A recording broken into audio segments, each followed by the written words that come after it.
Bismillahirrahmanirrahim. Assalamualaikum warahmatullahi wabarakatuh. Halo, selamat berjumpa kembali dengan saya Laul MH di channel Nyembir.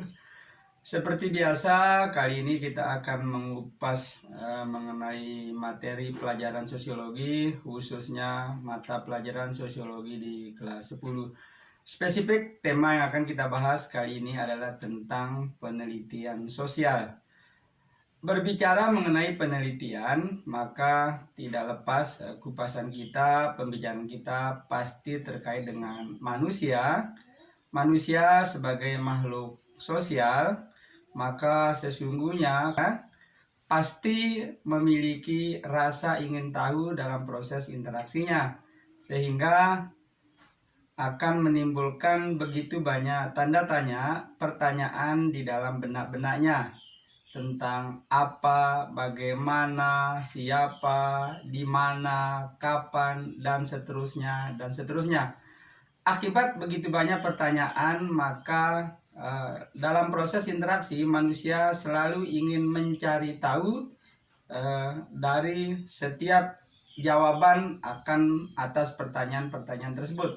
Selalu ingin memecahkan dari setiap problem atau masalah yang dihadapi, sehingga dalam proses interaksi sosial sesungguhnya manusia itu sadar atau tidak telah melakukan penelitian, karena sesungguhnya sederhananya penelitian itu adalah ingin menemukan jawaban dari setiap pertanyaan-pertanyaan yang timbul di benak mereka. Problemnya akan tetapi mereka sudah menggunakan kaidah ilmiah atau tidak dalam memecahkan masalah tersebut, dalam menjawab setiap pertanyaan mereka hadapi. Nah, itulah yang akan kita kupas kali ini, adalah kita akan mengupas mengenai pendekatan ilmiah dalam proses penelitian sosial. Baiklah, sebelum lebih jauh kita kupas mengenai apa saja yang menjadi latar belakang, yang menjadi ciri, yang menjadi pengertian daripada penelitian sosial.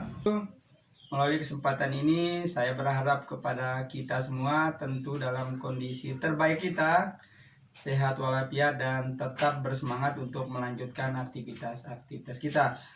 Kemudian selanjutnya saya berharap bantuannya sambil menonton jangan lupa bantu channel kami dengan cara menekan tombol subscribe, like, share, dan komen apabila materi-materi yang kita kupas memiliki manfaat untuk perkembangan pengetahuan ke depan.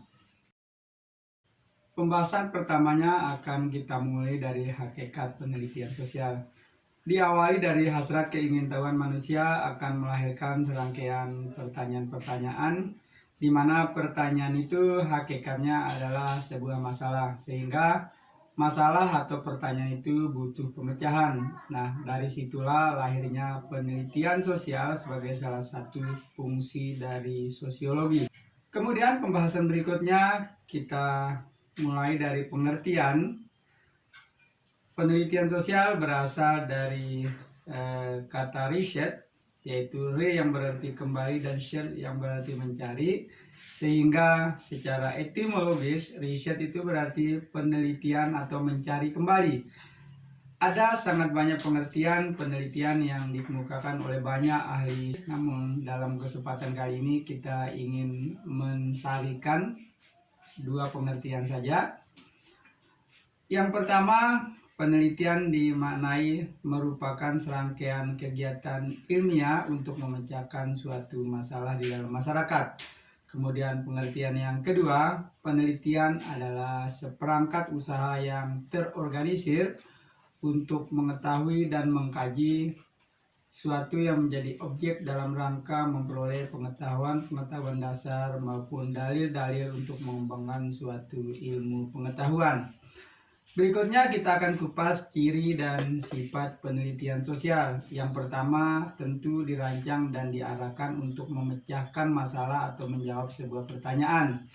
Ciri yang nomor dua, menghasilkan sebuah kesimpulan. Kesimpulannya berupa generalisasi, bisa berupa prinsip maupun bisa berupa teori.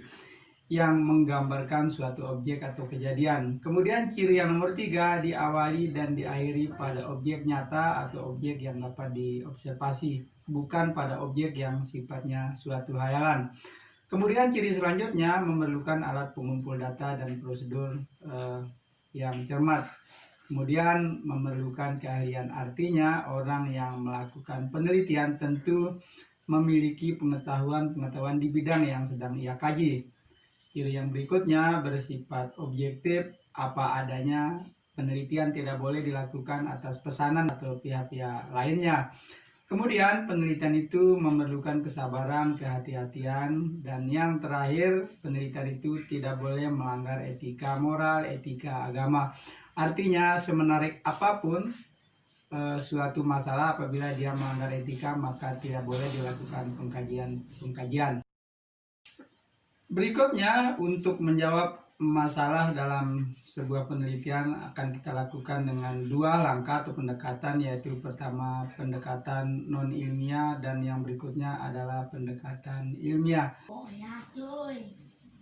Pendekatan non ilmiah akan dilakukan dengan berbagai cara, antara lain penemuan secara kebetulan atau melalui takdir, penemuan melalui wahyu, kemudian penemuan melalui usaha coba-coba, trial and error, kemudian penemuan secara spekulasi tanpa arah yang jelas, kemudian penemuan karena kuasa atau wibawa seorang pemimpin, kemudian itu dijadikan sebuah kebenaran.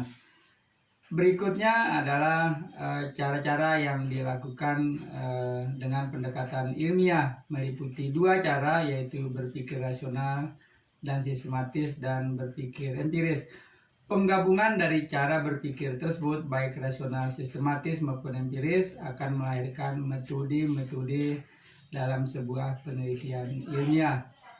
Baiklah, siswa-siswa sekalian, itulah kupasan kita pada penelitian kali ini. Semoga bermanfaat dan kita akhiri billahi taufiq wal hidayah. Wassalamualaikum warahmatullahi wabarakatuh.